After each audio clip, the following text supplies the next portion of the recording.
નમસ્કાર ગણતરીદારો અને સુપરવાઇઝર મિત્રો. ભારતની જનગણના 2027ના પાયાના નિર્માણ અંગેની આ અત્યંત મહત્વપૂર્ણ સમજૂતીમાં સૌનું સ્વાગત છે. આ કોઈ સામાન્ય કામગીરી નથી.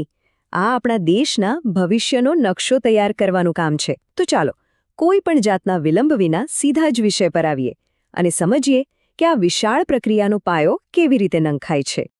જરા વિચારો, 1 અબજથી વધુ વસ્તી ધરાવતો આપણો આ વિશાળ દેશ, એમાં દરેક ઘરની, દરેક વ્યક્તિની સચોટ ગણતરી કેવી રીતે થઈ શકે? એ પણ એ રીતે કે કોઈ એક નાની ઝૂંપડી પણ ગણતરીમાંથી છૂટી ન જાય. આ એક ભગીરથ કાર્ય છે. જાણે કે કોઈ અજાણ્યા અને વિશાળ શહેરમાં કોઈપણ જાતના માર્ગદર્શન વગર રસ્તો શોધવો. અને આવા જબરદસ્ત પડકારનો એકદમ સીધો અને સચોટ ઉકેલ શું છે ખબર છે? એક કાળજીપૂર્વક હાથેથી દોરેલો કાગળ. હા, જેને આપણે HLB લેઆઉટ મેપ એટલે કે ઘરયાદી બ્લોકનો સ્થળ સ્થિતિ દર્શાવતો નકશો કહીએ છીએ. આશ્ચર્યની વાત છે ને કે આટલી મોટી રાષ્ટ્રીય કામગીરીની સફળતા એક સાદા, હાથેથી બનાવેલા નકશા પર ટકેલી છે. આ સમજૂતીમાં આપણે 5 મુખ્ય બાબતો પર નજર કરીશું. 1. આ લેઆઉટ મેપનું મહત્વ. 2. નકશો દોરતા પહેલા કરવાની જરૂરી તૈયારી. 3. નકશામાં વપરાતા મહત્વપૂર્ણ પ્રતીકો. 4.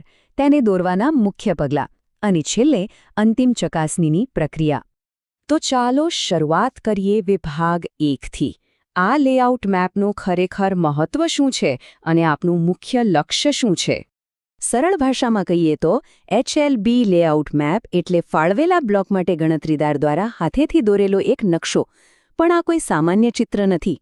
તેમાં રહેઠાણ, દુકાનો, ખાલી પડેલા પ્લોટ, રસ્તાઓ, ગલીઓ, સીમાઓ, ટૂંકમાં પાકા મકાનથી લઈને ખુલ્લા ખેતરો સુધી બધું જ આવરી લેવાય છે.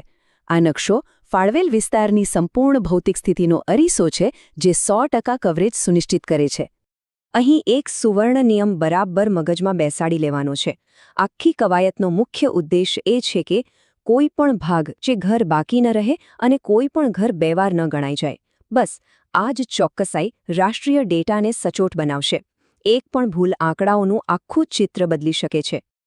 હવે આગળ વધીએ વિભાગ 2 તરફ. સીધી જ પેન ઉપાડીને નકશો દોરવા નથી બેસી જવાનું. તે પહેલાં અમુક તૈયારીઓ કરવી અનિવાર્ય છે. સૌથી પહેલું કામ છે નિમણૂક પત્રની વિગતો ચકાસવી. ત્યારબાદ HLO એપ પરથી બ્લોકનો સંદર્ભ નકશો ડાઉનલોડ કરી લેવો. અને હવે આવે છે સૌથી અગત્યનું કામ, સુપરવાઇઝર સાથે આખા વિસ્તારમાં પગપાળા ફરવું.